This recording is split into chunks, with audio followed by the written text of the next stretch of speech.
Aliás, o nosso tema hoje é alma curada e eu quero focar muito na questão da saúde. Saúde integral, gente. Deus nos chamou para nós vivermos uma vida plena, todos nós sabemos disso.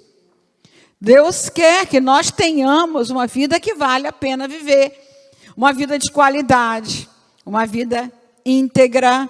Então, muitas vezes na nossa trajetória, a gente adoece e é preciso entender esse processo de adoecimento. O que podemos fazer para vivermos uma vida plena? Porque isso está na palavra de Deus, vivermos com saúde, saúde emocional. Então, o primeiro versículo que eu quero ler com vocês está em 3 João 1 e 2. Primeiro capítulo, né? Versículo 1 e 2. Vai projetar? Pode ir. Ou eu leio.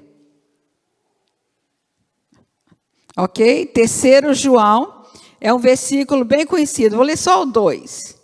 Tá? Tá lá. O 1 é presbítero amado Gaio, a quem eu amo na verdade. Então, aqui João está escrevendo uma carta para alguém que ele demonstra um amor, um cuidado, uma preocupação, isto é, uma intenção de que ele possa receber essa palavra. Aí, o 2. Amado, acima de tudo, faço votos por tua prosperidade e saúde, assim como é próspera a tua alma. Na NAA, nova versão Almeida atualizada, diz: amado, peço a Deus que tudo corra bem com você e que esteja com boa saúde, assim como bem vai a tua alma. O que a palavra de Deus nos mostra, e eu quero começar com esse texto bíblico, o propósito de Deus para a nossa vida: saúde. Saúde. Ele quer que tenhamos saúde integral, né? Esse é o propósito, uma alma saudável para nós vivermos o propósito de Deus para uma vida plena. Deus quer que nós tenhamos uma vida plena. Aliás, quando ele diz na segunda parte de João 10:10, primeira parte ele fala do ladrão, na segunda parte ele diz: eu vim para que tenham vida e a tenham em abundância. Quando a alma vai bem, nós recebemos o benefício no nosso corpo. O nosso corpo recebe os benefícios da nossa alma. Na verdade, esse é o propósito de Deus, que nós tenhamos uma vida plena em todas as dimensões do nosso ser: espírito, alma e corpo. E aí o outro texto bíblico que eu quero também trazer aqui nessa introdução, que está em 1 Tessalonicenses 5:23, na parte B do versículo, que fala muito bem sobre como Deus nos vê, como Deus nos olha, qual o propósito de Deus para a nossa saúde integral. Diz assim: e que todo o vosso espírito, alma e corpo sejam conservados irrepreensíveis para a vinda de nosso Senhor Jesus Cristo. Então, quando o apóstolo Paulo escreve esse texto, nessa carta aos Tessalonicenses, que ele traz as 3 dimensões do ser humano, e que é exatamente para nós entendermos que o propósito de Deus para nós é vida integral. Espírito, nessa ordem: espírito, alma e corpo. Por quê? Porque quando Jesus estava na cruz, que ele declarou no seu último momento de vida: está consumado. Ele estava declarando que ali estava consumado a nossa salvação, a nossa cura e a nossa libertação. Então, nos alcança de forma integral.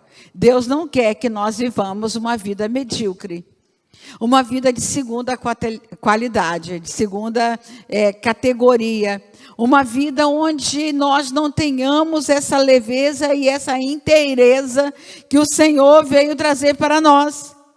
Mas a primeira parte desse texto bíblico traz uma chave essencial para nós entendermos o que pode promover a saúde. a primeira parte.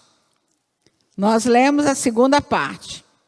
E que o vosso espírito, alma e corpo sejam conservados íntegros e irrepreensíveis na vinda de nosso Senhor Jesus Cristo.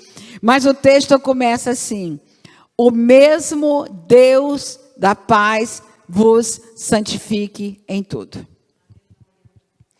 Então, a primeira parte do versículo traz a chave e o segredo para viver uma vida plena no espírito, na alma e no corpo. Por quê?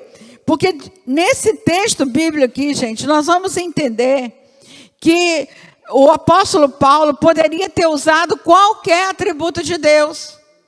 Ele poderia ter falado Deus glorioso, o Deus soberano, o Jeová Rafá, o Adonai, o excelso. Ele poderia ter usado qualquer atributo de Deus. Mas como na Bíblia não tem nada por acaso, cada atributo de Deus tem um objetivo.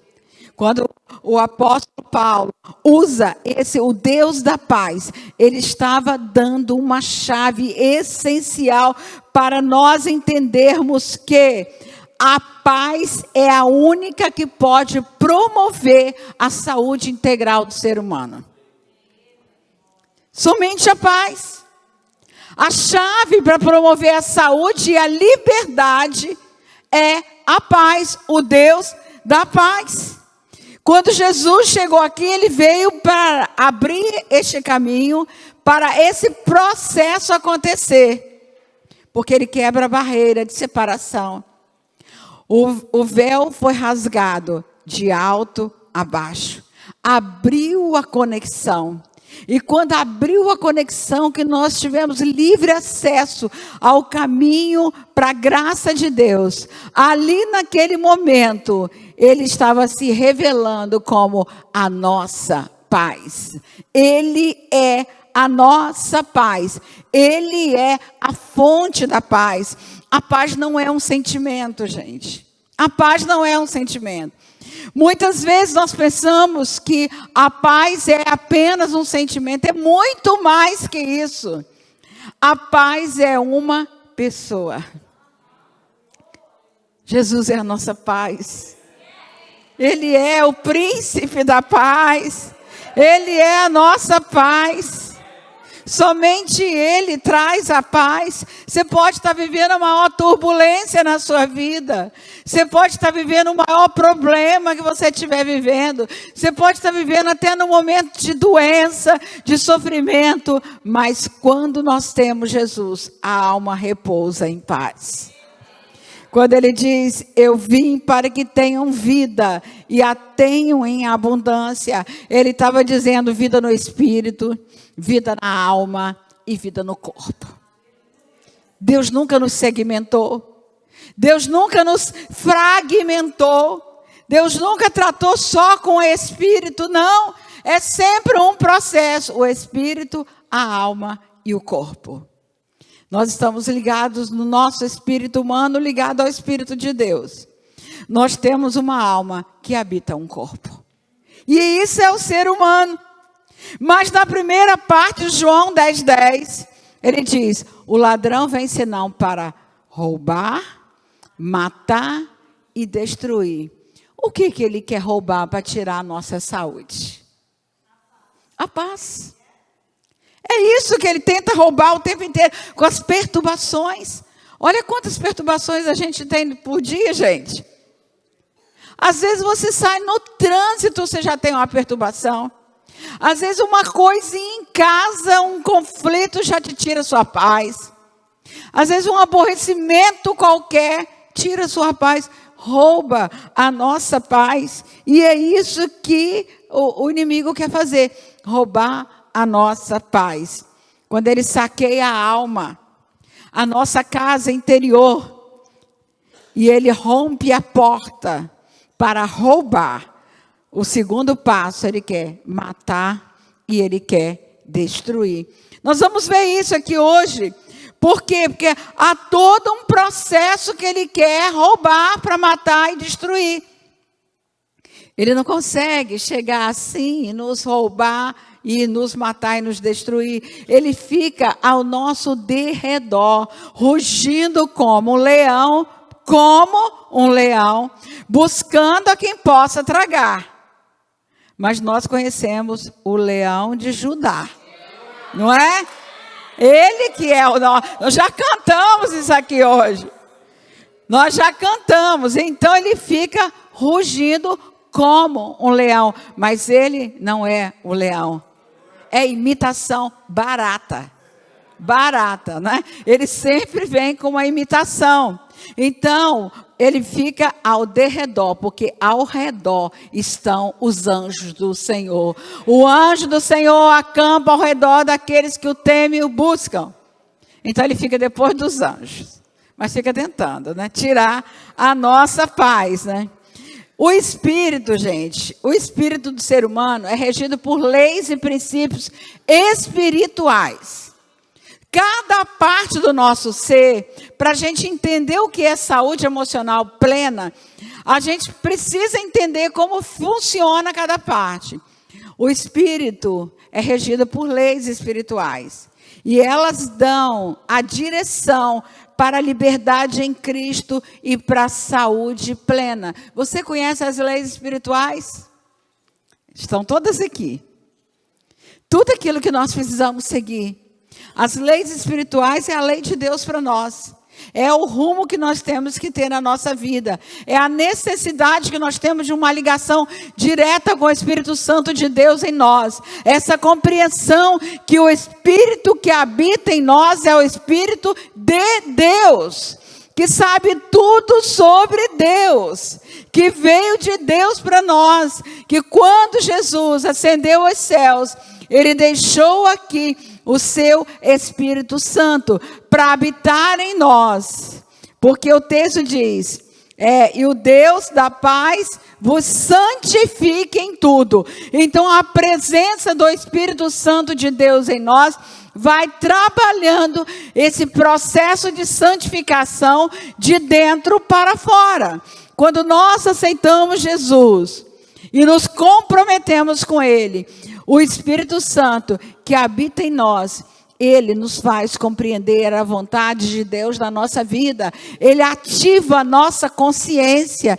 E quando a nossa consciência é ativada, aquela consciência que estava cauterizada, onde a gente não compreendia as leis de Deus, ele vem e ativa a nossa consciência para que nós possamos compreender as leis de Deus e aquilo que nós precisamos fazer cada dia para estarmos em comunhão com Deus. A alma é tridimensional. Mente, aquilo que pensamos. Emoções, o que sentimos. Vontade, como agimos. Nossas escolhas, nossas decisões. Tudo isso está na área da alma. Isso é alma. São regidas por leis psicológicas. Então entendam, tudo Deus deixou para nós vivermos uma vida plena. Leis e princípios na sua palavra. As leis psicológicas falam dessa inteireza do nosso ser, da lógica e das emoções. Nós somos seres emocionais, mas Deus nos capacitou com uma capacidade lógica. Aquilo que eu paro e penso, opa, peraí. Isso eu queria, mas a palavra de Deus diz que não. Então, se a palavra de Deus diz que não, eu não quero viver na angústia. Então, eu vou dizer não para a minha própria vontade, para o meu próprio sentimento. Eu vou trabalhar isso em mim, porque quem é que vai alimentar a minha alma? Quem é? É o meu espírito ou é o meu corpo?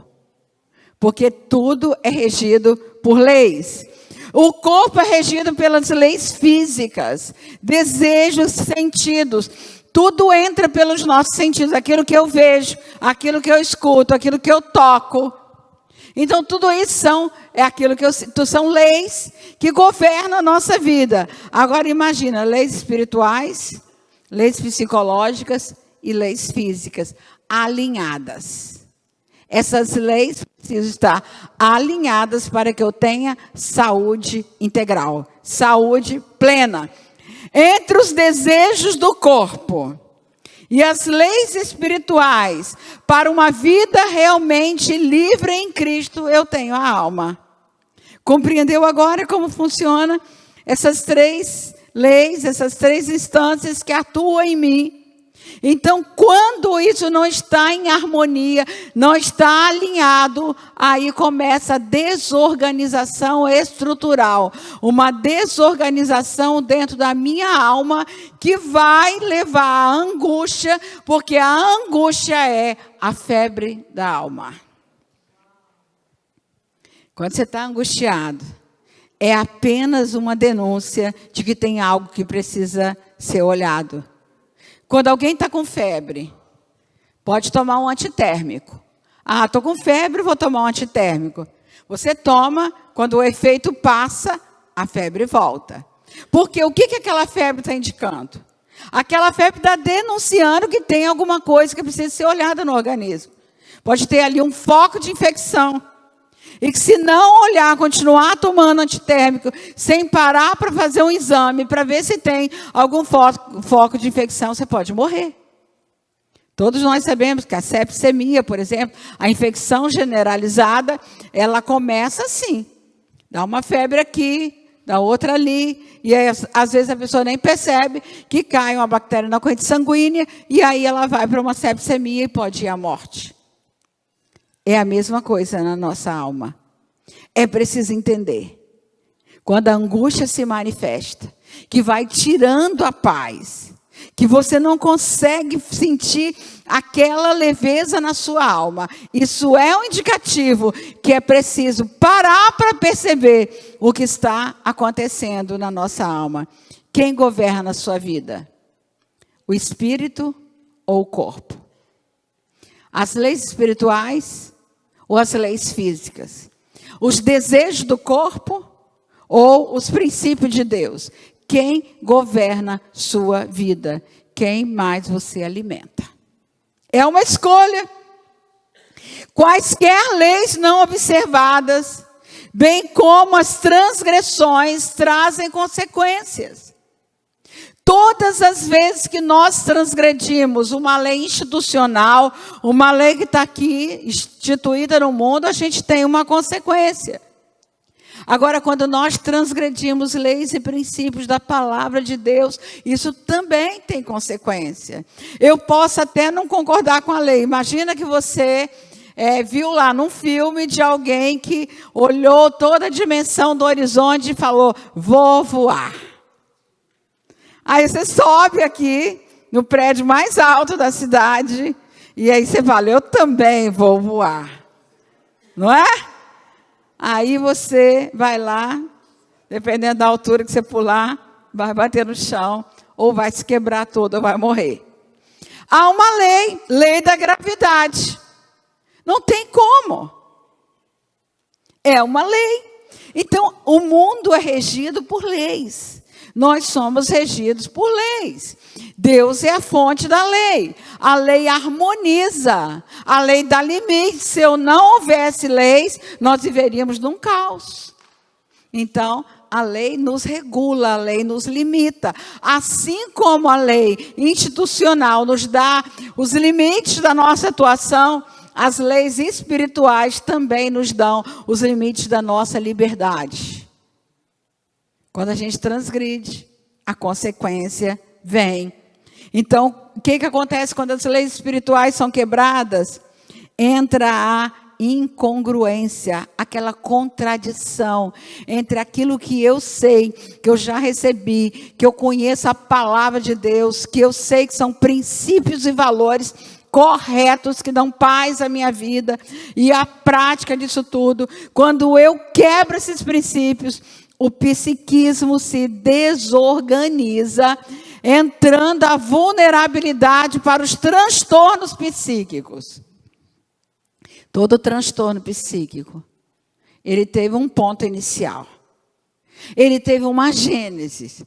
Alguma coisa se desorganizou em algum momento de vida, e onde se desorganizou, abriu uma vulnerabilidade para um transtorno. Aí vem a ansiedade, aí vem depressão, aí vem transtorno de pânico, aí vem tudo aquilo que a gente já conhece, tão comum no mundo hoje, com tantos adoecimentos da alma como nós estamos vendo. Aliás, ontem eu falei que nós nunca vimos crescer tanto os adoecimentos da alma como nesses últimos anos e principalmente durante a pandemia. O que aumentou de transtorno de ansiedade, de medo, de pânico, de depressão, de desespero, de angústia. Por quê? Porque nós lidamos com situações nunca vivenciadas.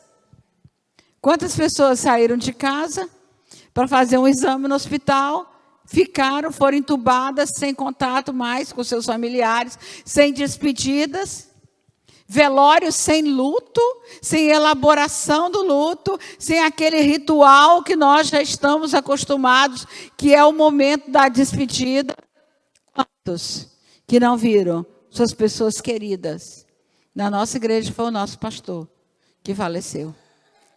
Então, tudo isso que nós vimos anos e anos, e de repente, a gente vê tudo isso num momento muito rápido, muito curto. Todos os dias tinha uma notícia de morte. Como é que ficavam as pessoas diante de tantas notícias? Como é que ficavam as famílias? As crianças, que os noticiários só falavam de morte, de pânico e de tudo. Eu penso que nós ainda vamos ver muitas das consequências desse tempo difícil que nós vivemos nessa sequência e nessa próxima geração. São tempos difíceis. Por quê? Porque quando leis espirituais são quebradas, o mundo interior perde a harmonia, gente. Porque somente a paz harmoniza o psiquismo. Somente a paz pode dar para a nossa estrutura psíquica essa harmonia tão necessária para a gente ter leveza na vida. E quando a alma se desorganiza, a alma vira um caos e as doenças da alma se instalam, que por sua vez depositam no corpo os sintomas do adoecimento da alma. Todas as vezes que a alma está em caos, que a alma está em uma contradição desorganizada, uma doença pode aparecer no nosso corpo. Quando a gente estuda sobre isso, você vai ver que muitas doenças, um percentual altíssimo de doenças, ela vem das questões da alma. Aliás, quando vem um sintoma, a gente até pode dizer quando que começou esse sintoma.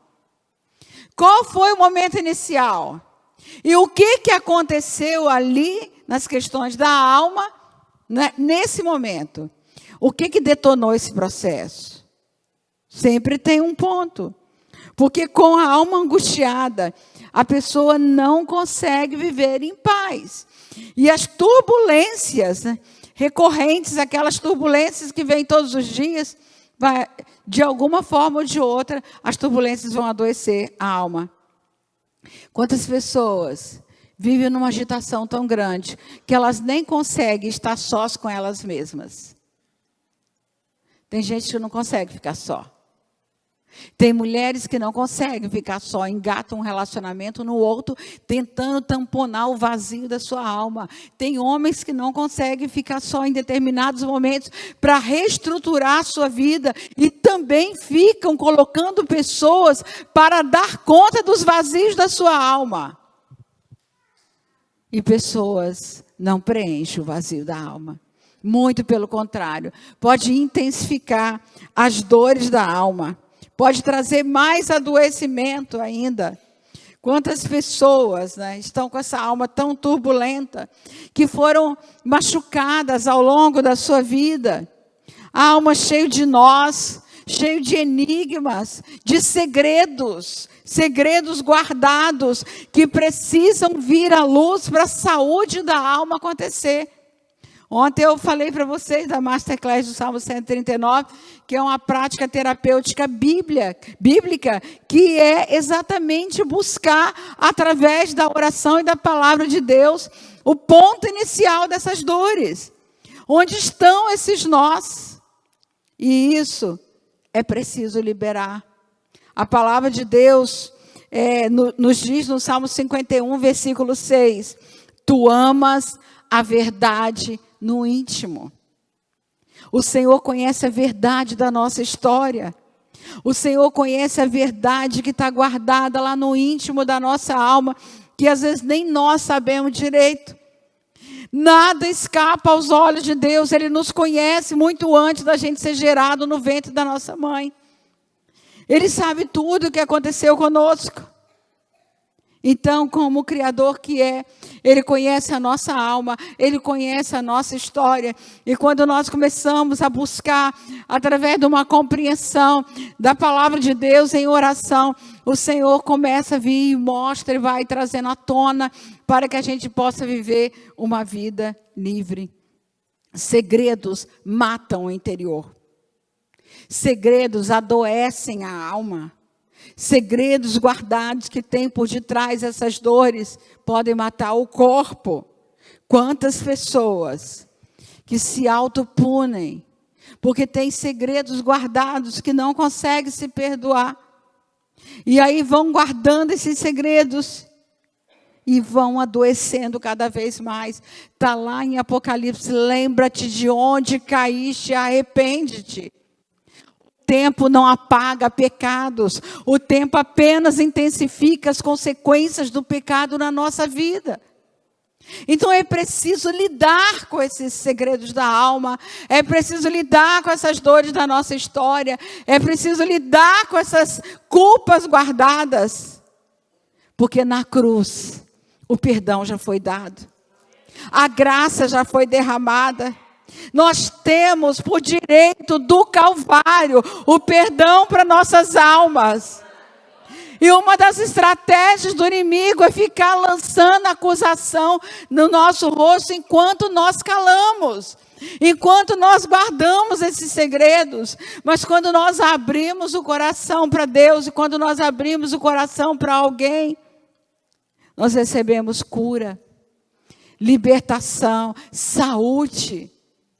Eu me lembro de uma moça que ela tinha um segredo tão bem guardado. Ela tinha, da sua juventude, se apaixonado por uma pessoa e ela engravidou. E a pessoa que era casada falou com ela, eu pago o aborto. E ela, insegura diante daquela situação, não tinha ali um apoio espiritual que ajudasse, e ela aceita a proposta. Desde então, essa moça vivia um tormento na alma. E aí um dia, trabalhando na igreja, numa palestra de igreja, numa aula de escola dominical, quando eu estava ali ministrando, no final, ela me procurou e ela chorando, ela falou, eu tenho um segredo guardado que eu nunca contei para ninguém. E ela começou a me contar primeiro as dores. Ela era uma caixa de doenças. Ela tinha fibromialgia, ela tinha taquicardia, ela tinha problemas de pressão. A pressão dela vivia altíssima. Por quê? Porque era uma tensão na sua alma que ela não conseguia nem falar para Deus. E naquele momento, ela começou a falar para o Senhor. Ela foi falando, botando para fora. Mas eu já pedi perdão a Deus, Ilma, mas eu não consigo me perdoar, eu não sinto esse perdão. Por que ela não sentia esse perdão? Porque ela nunca tinha colocado isso para fora fortemente. Ela vivia apenas mentalmente, até mentalmente. Ela tinha dificuldade de falar para Deus. Mas naquele dia, ela abriu o coração. Ela começou a falar para Deus da sua dor. E o Espírito Santo de Deus foi ali passando bálsamo na alma dela. Ela foi sendo ali restaurada, curada. E ali, ela falando para mim, ela pôde ali trabalhar esse perdão e trabalhar a sua vida. Nessa época, ela ainda não tinha uma vida com Deus, ela não era convertida. E aí, nós fomos trabalhando isso, e o Senhor, tem mais, ela sonhava com a criança. Ela ouvia o choro da criança pelas madrugadas. Quem fazia isso com ela? O inimigo. Para roubar. Ela até chegou a ouvir, por que você não se mata? Não tem perdão para você. Não tem mais jeito para você. Você já pecou, já fez todo o pecado que você podia fazer, não tem mais perdão para você. Mas naquele dia, ela recebeu o perdão de Deus. Ela se perdoou, ela tomou o caminho do conserto e a vida dela foi restaurada. Porque, na verdade, o ladrão quer matar. Então, ele quer muitas vezes fazer com que você acredite que não tem solução. Há uma oração muito especial, registrada por Jeremias, no capítulo 17, 14. Uma oração que nos convoca à reflexão, quando ele diz para o Senhor: cura-me, ó Senhor, e serei curado. Cura-me, ó Senhor, e serei curado. Identificar e admitir é o primeiro passo, o passo inicial para a cura. É o ponto inicial para buscar a saúde emocional, porque Deus é o maior interessado em nos curar e nos restaurar. O sacrifício não foi em vão. Ali na cruz, Jesus levou todos os nossos pecados. Ali ele não tinha plaquinha dizendo: esse pecado eu levo, esse eu não levo. Não, ele levou todos os nossos pecados. E Deus faz seu caminho na tempestade. Mesmo que tenha uma tempestade ao nosso redor, Deus faz seu caminho. E tem mais, Ele não joga nada fora da nossa história. Porque a palavra de Deus também nos diz, o apóstolo Paulo, inspirado por Deus, diz: todas as coisas cooperam para o bem daqueles que amam a Deus. Ele não joga nada fora, ele só joga os nossos pecados no mar do esquecimento e ainda coloca uma plaquinha lá: é proibido pescar. Como diz a autora do Refúgio Secreto, a Corrie ten Boom. Ela fala isso, que ele joga os nossos pecados no mar do esquecimento e diz lá: é proibido pescar. Então é preciso admitir, identificar. Ele quer ressignificar a nossa dor e transformá-la no nosso melhor ministério.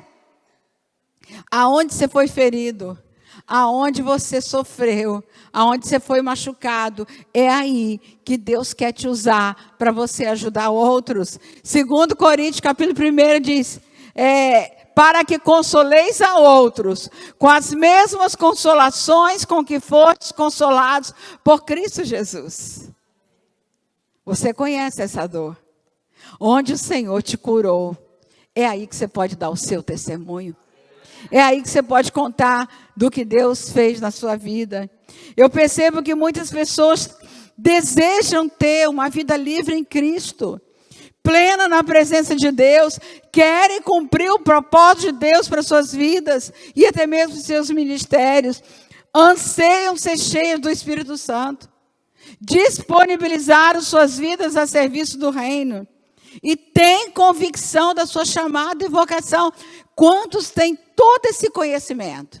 Mas, nesse desejo, muitos entram num ativismo de trabalhar intensamente, sem tempo para olhar para si mesmo, sem tempo para olhar para dentro da sua alma.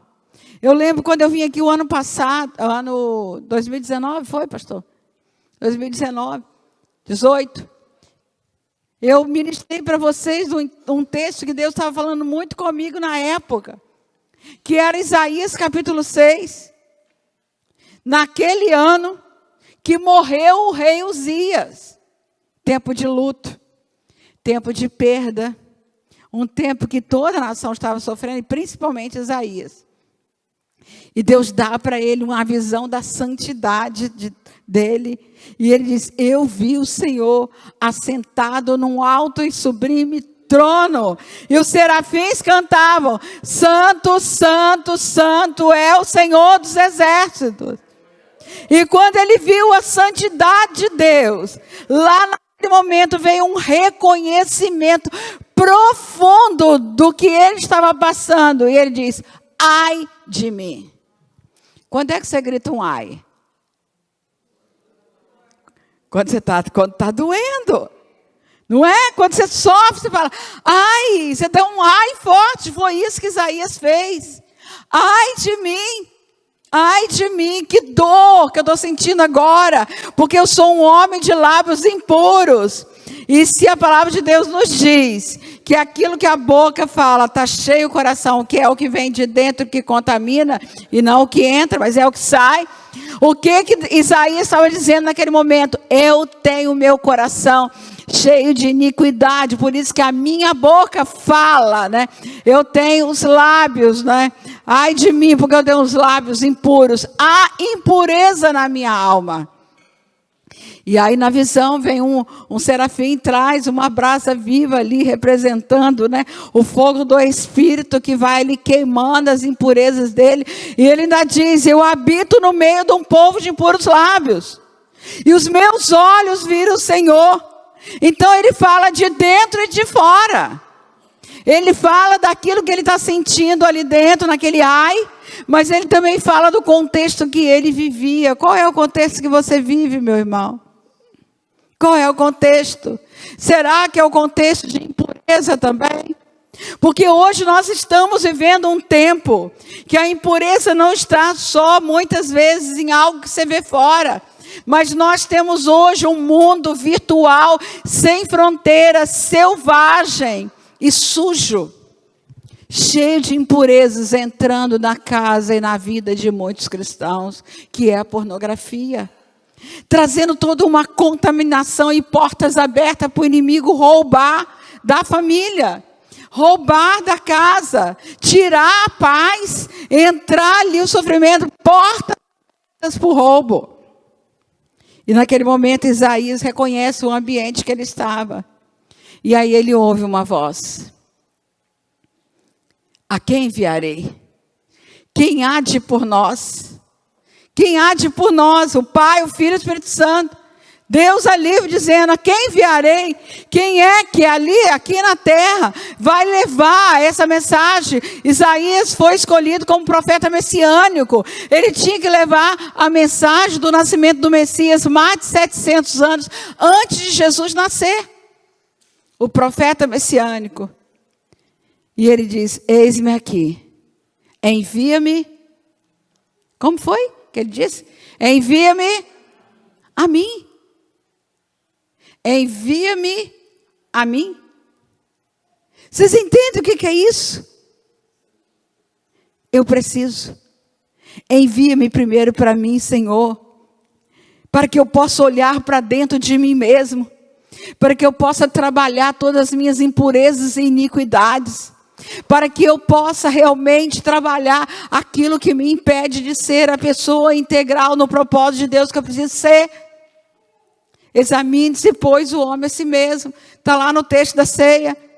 Então é preciso olhar para dentro de nós, porque a cura está posta. O Senhor tem a cura para nós, mas Ele quer que nós nos disponibilizemos para receber essa cura. Uma alma curada, um casamento curado, uma família curada, uma igreja curada. Só há igrejas fortes se as famílias forem fortes. E nós estamos aqui com essa responsabilidade, porque essa mesma pergunta ecoou também nos céus. Acho que é Isaías 53, quando uma outra voz disse, eis-me aqui. E aí já foi Jesus, que se disponibilizou para vir pagar o preço por nós. Envia-me a mim. Senhor, trabalha em mim, Senhor, para que eu possa realmente ser curada.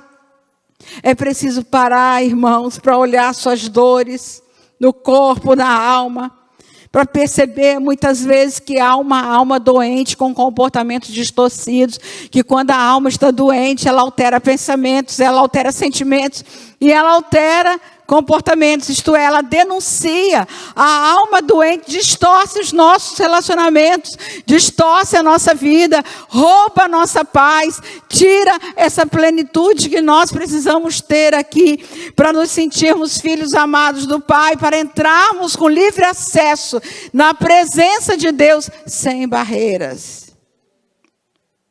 Quantos não param para olhar E essas dores da alma, muitas vezes ocultas, na firme determinação de não lidar com o passado. Quantas vezes eu ouço paciente dizendo para mim, eu não gosto de falar sobre isso. Por que não gosto? Porque dói. Ué, a dor está aí dentro. Precisa doer para sair. É preciso falar. É preciso dizer. É preciso transformar em palavras a nossa dor, porque quando a nossa voz se encontra com a palavra de Deus, aí a cura acontece. A palavra liberada de mim para Deus, a palavra que já está liberada de Deus para mim, encontro do Logos com a minha dor, isso ganha a confissão, perdão, libertação e cura. Mas é preciso quebrantamento. É o segundo passo para a restauração emocional. O primeiro passo, então, é identificar e admitir. O segundo é quebrantar. Isso é o tripé da sustentação da cura da alma.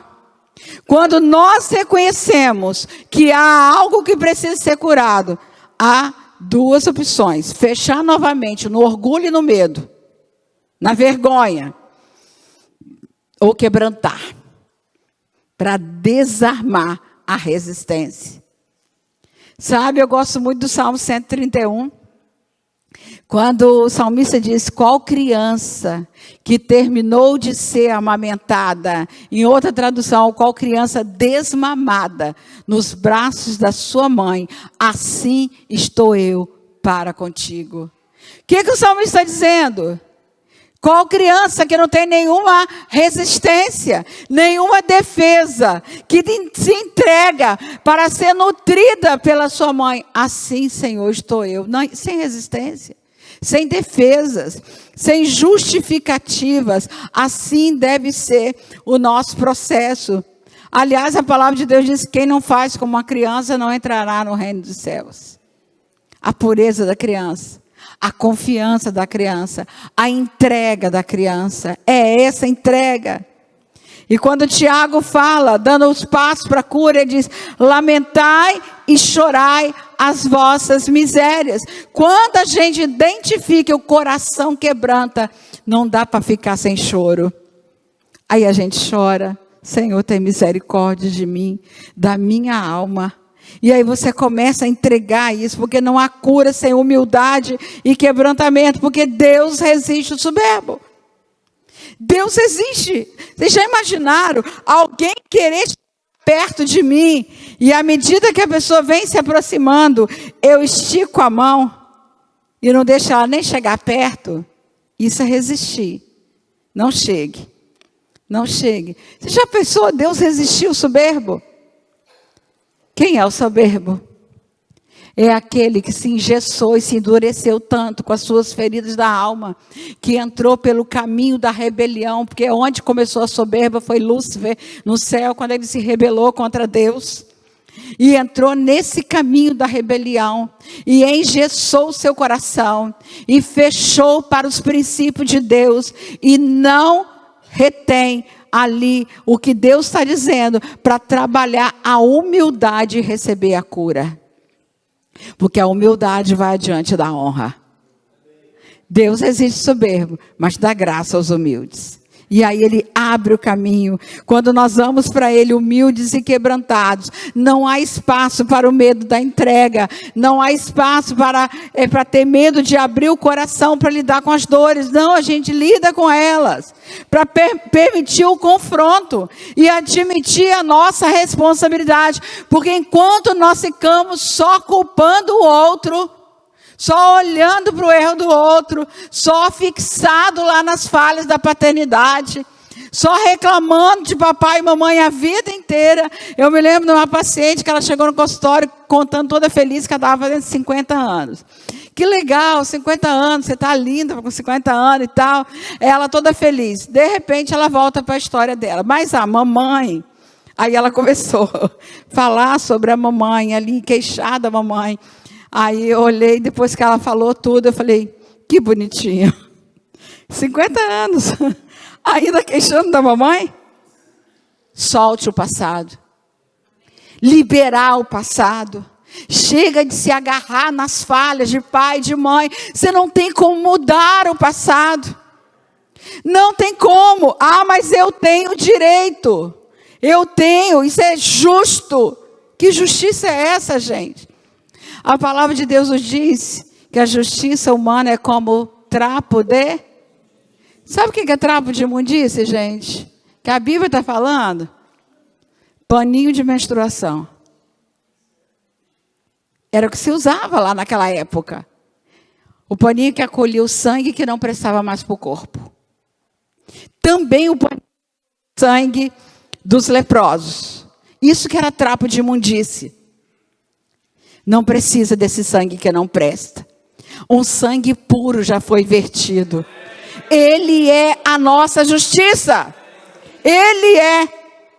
Então é preciso identificar as questões guardadas nos porões da alma para limpar o fluxo das emoções negativas. Provérbios 4:23, sobre tudo o que se deve guardar, sobretudo, acima de qualquer coisa, acima, sobre todas as coisas, o que se deve guardar. Guarda o teu coração, e aqui coração está se referindo à alma. Guarda o teu coração, porque dele procedem as saídas da vida.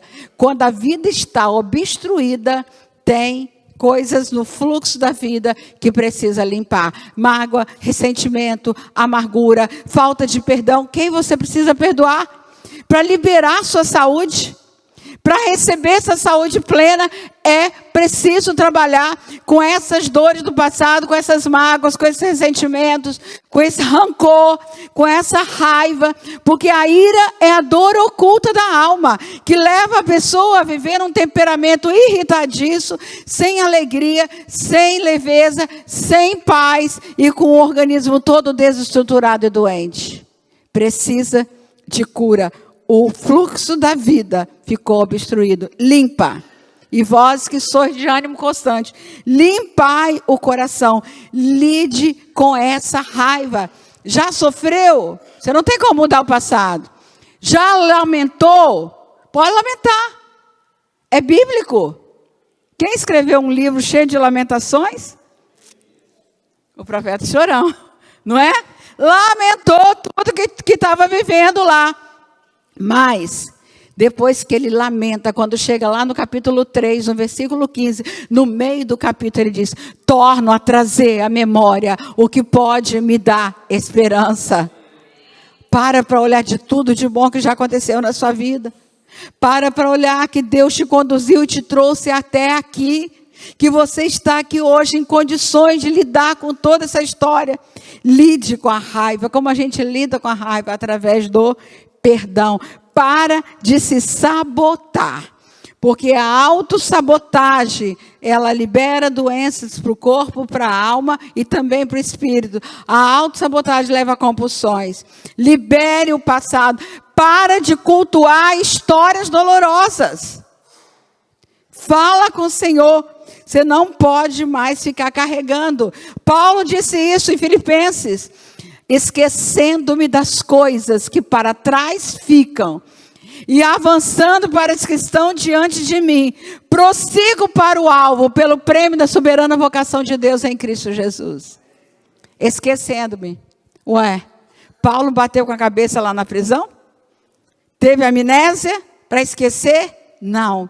O que ele estava dizendo é que ele tinha uma memória sem feridas. Uma memória curada. As dores do passado não vão mais afetar a minha vida hoje. Eu tenho uma memória curada. Eu posso me esquecer. Eu vou nesse processo de esquecimento contínuo. Esquecendo, avançando. Sai do lugar. Não fique paralisado. Avance sua vida. Não aceite ficar vivendo na mediocridade de relacionamentos repetitivos. Cada dia as mesmas coisas. Vamos olhar para o alvo daquilo que Deus colocou diante de nós. A vida eterna em Cristo Jesus. Irmãos, estamos vivendo tempos difíceis. A palavra de Deus diz, e vindo o dia mau, ficai firmes. Tempo de firmeza. Deixa de ser vacilante. Fica firme nos princípios da palavra de Deus.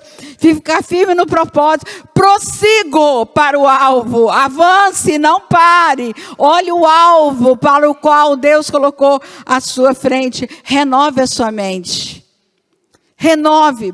Romanos 12, versículo 2. Mas transformai-vos pela renovação da vossa mente, para que experimenteis qual seja a boa, perfeita e agradável vontade de Deus. Renova a mente. Quando a sua mente trouxer o mesmo pensamento, você fala, opa, peraí. Eu não quero mais pensar isso. Por que eu estou pensando isso? Escute. Escute o que sua mente está trazendo e mude. Renove a sua mente é você mudar o pensamento, porque ele já está automatizado. Quando você não aceita, você para e vai poder botar um novo pensamento. Isso não me pertence mais. Isso é lá do passado. É lá naquele cenário. O cenário mudou. Eu não vou mais ficar vivendo aquela mesma dor. Não, eu estou livre, eu estou em outro cenário. Eu agora pertenço a outra família. Eu tenho a família de Deus, eu tenho Deus como meu pai. E se eu tenho Deus como meu pai, eu tenho paz, eu tenho alegria, eu tenho esperança. Renove a sua mente. Mude a sua linguagem interna. Tem gente que quer renovar a mente, mas continua falando as mesmas bobagens de sempre. As mesmas coisas, o mesmo pessimismo. E aí Paulo fala... E no mais, irmãos, tudo que for verdadeiro, tudo que é nobre, tudo que é correto, tudo que for puro, tudo que for amável, tudo que for de boa fama, se houver algo de excelente e digno de louvor, pense nessas coisas. Observe seus pensamentos. Aquilo que eu penso, eu sinto. Como eu sinto, eu acho. Isso é alma. Liberar perdão especificamente. Perdoe. Mas não adianta pecar no varejo e pedir perdão no atacado. Já viu aquele povo que fala, Senhor, perdoa todos os meus pecados. Irmão, o pecado tem nome e sobrenome. Não é? É preciso lidar. Lidar. Senhor, esse pecado aqui que eu estou pedindo perdão agora, e em voz alta, para que o diabo possa ouvir. Ele não vai ler sua mente, mas ele vai saber que o Senhor te perdoou. Porque você vai falar, né? E em último lugar, viver o Shabat. O descanso da alma, o descanso do Senhor. Repouso traz leveza. Repousar o espírito, como louvor, palavra, oração, é isso que dá descanso ao espírito. Lembra daquela canção da Cassiane? Está chorando, louve. Está sofrendo, louve. Não importa, louve. Vai louvando, isso traz leveza para a alma. Descansa o espírito, descansa a alma. Saia da inquietação. Não estejais ansiosos por coisa alguma. Qual é a coisa que hoje está inquietando? Vai lá, ó, presente para o Senhor. Descansa, entrega e confia. Ele vai trabalhar. Seja a paz de Cristo o árbitro em seu coração. A paz é o juiz. E descanse o corpo. Perceba os sinais do seu corpo. Há momentos que você só precisa de uma boa noite de sono. Descansar sua cabeça, descansar seu corpo, para levantar restaurada, para viver uma vida em abundância. Descanse. Quando Jesus convidou, vinde a mim, todos vós que estáis cansados e sobrecarregados. E depois ele diz, aprendei de mim. Aprendei o quê? Que sou manso e humilde de coração. Mansidão é entrega de direitos. Estou entregando para o Senhor. E aí eu descanso. Eu não vou ficar guerreando com isso. Não vou guerrear. Encontrareis descanso para as vossas almas. Leveza, descanso, cansaço físico. Nada com a noite de sono não possa resolver. Cansaço da alma. Só a paz harmoniza o nosso psiquismo. Isso é saúde integral no espírito, na alma e no corpo. Amém. Vamos ficar em pé.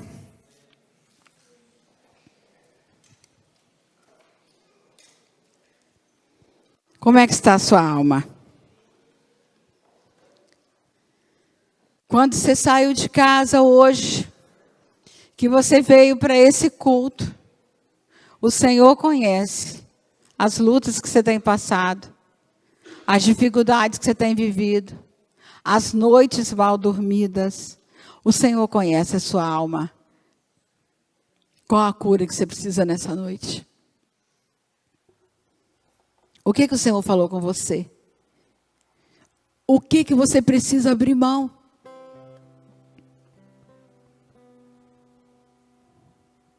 O que você precisa perdoar? O que você precisa olhar para dentro de você nessa hora? Enquanto vai se tocar uma canção, pode cantar uma canção. Eu queria que você orasse nesse momento, mas não é uma oração apenas que você vai interceder por coisas. Você vai fazer como Isaías: envia-me a mim. Olha para dentro de você. Olha para dentro do seu coração. E começa. Diga para o Senhor: onde está a sua dor? Onde está a angústia? Onde está o sentimento de perda? A mágoa, o ressentimento, a amargura que tem tirado a beleza da sua vida.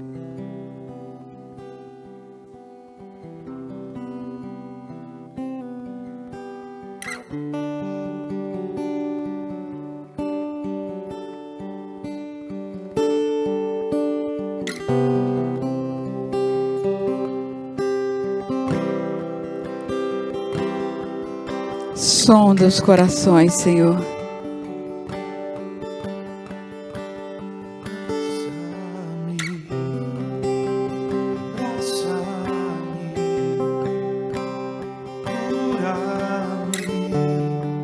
Sonda cada coração, Senhor.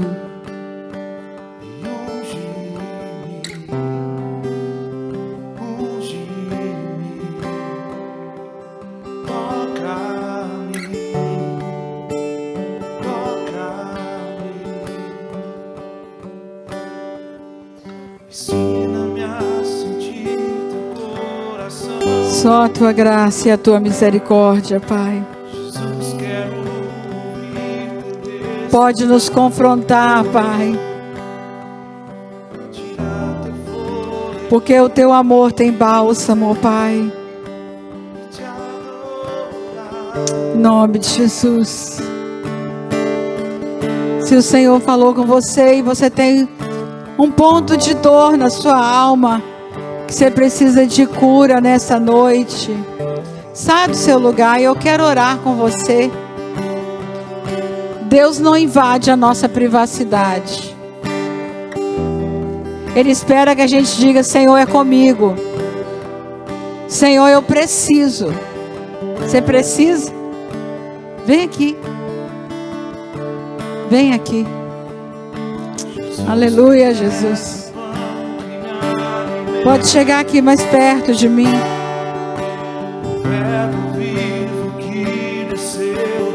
Aleluia, Jesus. Aleluia, Jesus. Aleluia. Glória ao teu nome. O Senhor conhece a nossa alma, Jesus. O Senhor é o Deus do perdão, da cura.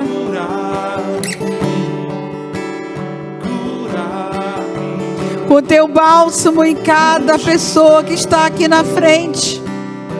Pode chegar mais para cá. Entra, Senhor, de forma muito especial. O Senhor conhece a história de cada um aqui, Pai. A história que só o Senhor conhece. E como o inimigo tem tentado acusar, para roubar a sua paz, para adoecer sua alma, para trazer turbulência, para destruir sua família, seu casamento. Em nome de Jesus. Em nome de Jesus.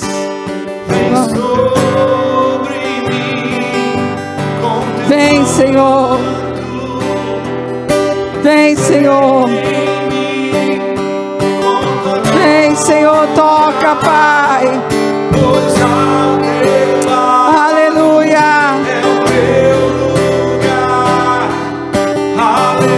Aleluia. Aleluia. Aleluia. Vamos orar. Pai,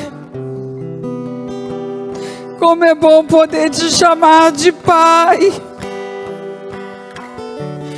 porque é com teu amor, Pai, que nós nos rendemos a Ti nesta hora. Oh Pai, só a cura quando há humildade, quando há quebrantamento, quando nós identificamos, admitimos. E aqui estão teus filhos, Pai, que têm identificado, admitido, e estão aqui na frente, Pai. Em nome de Jesus, vai passando o bálsamo, Pai. O bálsamo da cura. O bálsamo que vai lá nas feridas da alma. Que vai tirando, Pai, toda dor, toda infecção, que gerou angústia, que trouxe distorções, Pai, na vida, no caráter, que fez muitas vezes perder até a perspectiva da salvação, Pai. Tu amas a verdade no íntimo, Pai. Acolhe neste momento a verdade de cada pessoa que está aqui na frente, Pai. Torna da alegria da salvação, Pai. Traz a leveza, Pai. Cura, meu Pai. Capacita nesse momento a levantar a cabeça para viver uma vida plena no Senhor. Para que a paz possa harmonizar o espírito, a alma e o corpo. Para que a paz possa alinhar a mente, as emoções e a vontade, Pai. Ó Pai, derrama a tua paz agora em cada coração, pela presença do teu Espírito Santo, Pai. Nós te pedimos, já te agradecemos, Pai, em nome de Jesus. Em nome de Jesus, Deus abençoe.